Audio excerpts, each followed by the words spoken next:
Hey, what's up everybody? My name is Dr. Daniel Choi, board certified periodontist since 2011, and I just wanted to share a user comment question that somebody had on YouTube regarding zirconia ceramic implants. If you, are interested in having one of these types of implants, or if you've ever started experiencing issues with any of these types of implants, what are your options? So let's dive right into the question.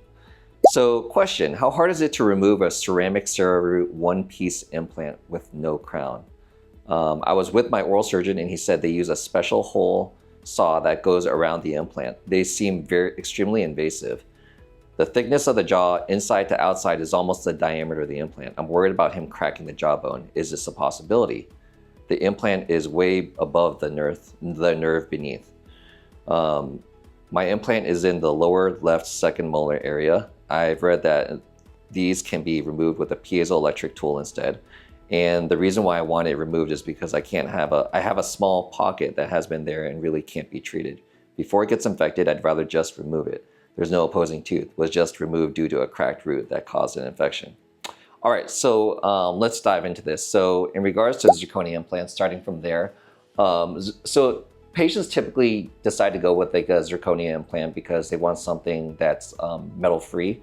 And so I totally get that. A lot of patients who are more holistically minded or worried about having any sort of metal allergies are going to be the patients that typically want to get a zirconia implant. So we definitely have seen patients definitely request this option more often. So some drawbacks of zirconia implants are that they are more expensive. And one of the other issues is that with them being a ceramic implant, they have a tendency to experience microfractures more, and we don't really have as long-term clinical data as we obviously do with titanium implants. But again, we do place a decent amount of these because patients do request them. Now this kind of goes into, sometimes patients ask me, what would I do in my mouth? And so I am a very open-minded person in regards to kind of like all options, and when patients, again, are looking at this option for like a more holistic reason, I can see why they were pursuing this option. Having placed, 10 to 15,000 implants in my career, patients ask me, hey, what would you do in your own mouth? And I would actually use titanium because I feel there's more flexibility in regards to, I'm always like, I tell patients I'm a very optimistic person, but I'm always, like what if things were to go wrong, right? And so if things were to go wrong and if you ever needed to remove an implant, I definitely am worried more about removing a zirconia implant versus I am a titanium implant.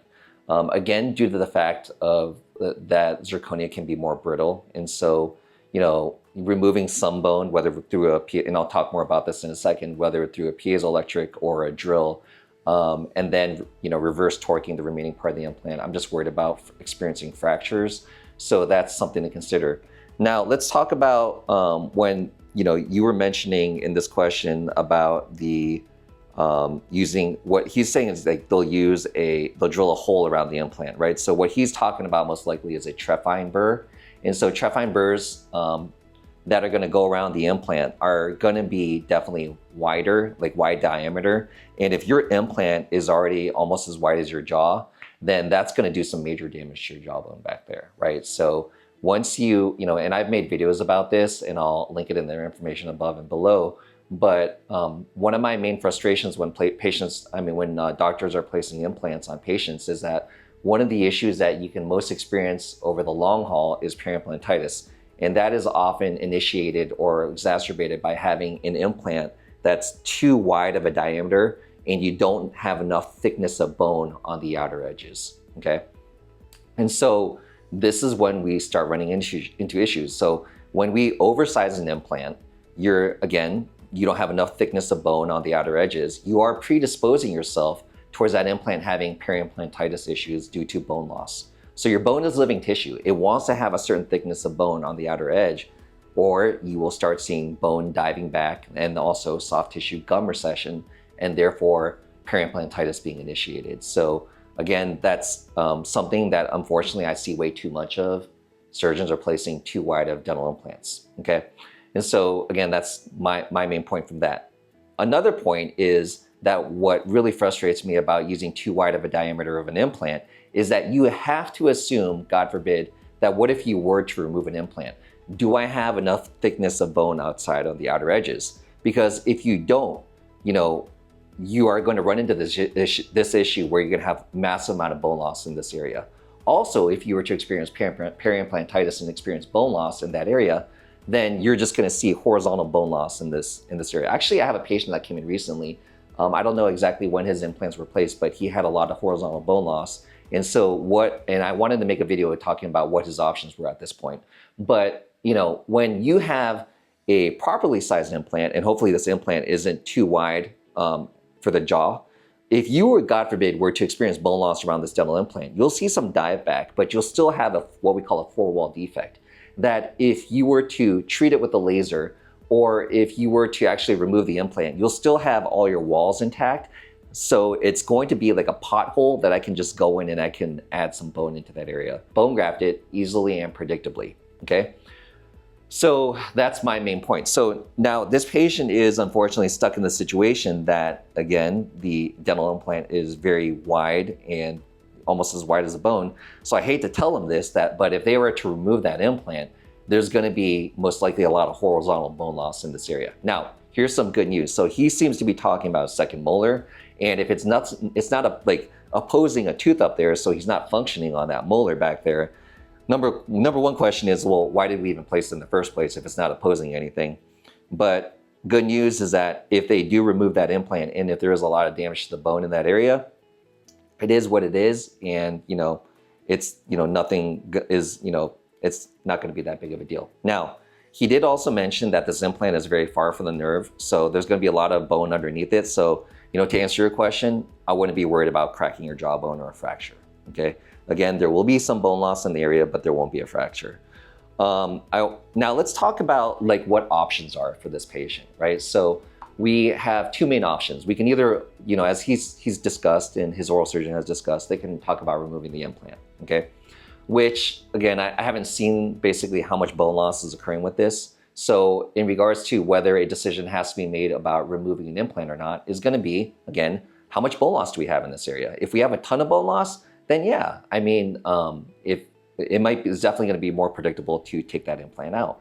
But if we don't have that much bone loss, then we have other options. For example, actually before, it's going to be the laser, but let's talk about removing the implant. What are our options? So versus using a Trephine burr, as his surgeon is discussing, what I would actually recommend is going to be just using, they have very fine diamond burrs that you can actually go around the implant. And long story short, you're going to basically remove way less bone going around that dental implant, right? So if I was to make an analogy, what would that dental implant be?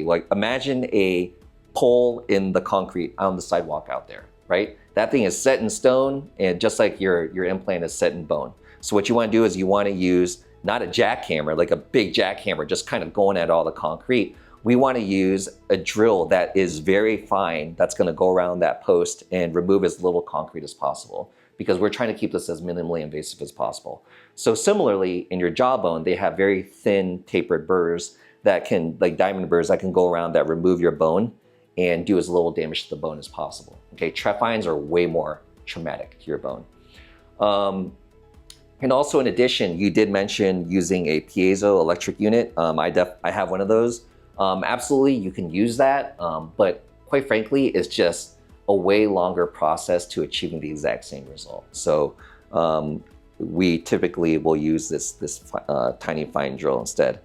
Now let's talk about the other option, that if you were going to try to save this implant and reduce the pocket. So I recently saw, I've had multiple lasers in my career, and also I've been treating perimplantitis. This is my 14th year in practice, so I've had a lot of experience treating perimplantitis, bone loss, infections with your dental implants, right? So this pocket that he's talking about.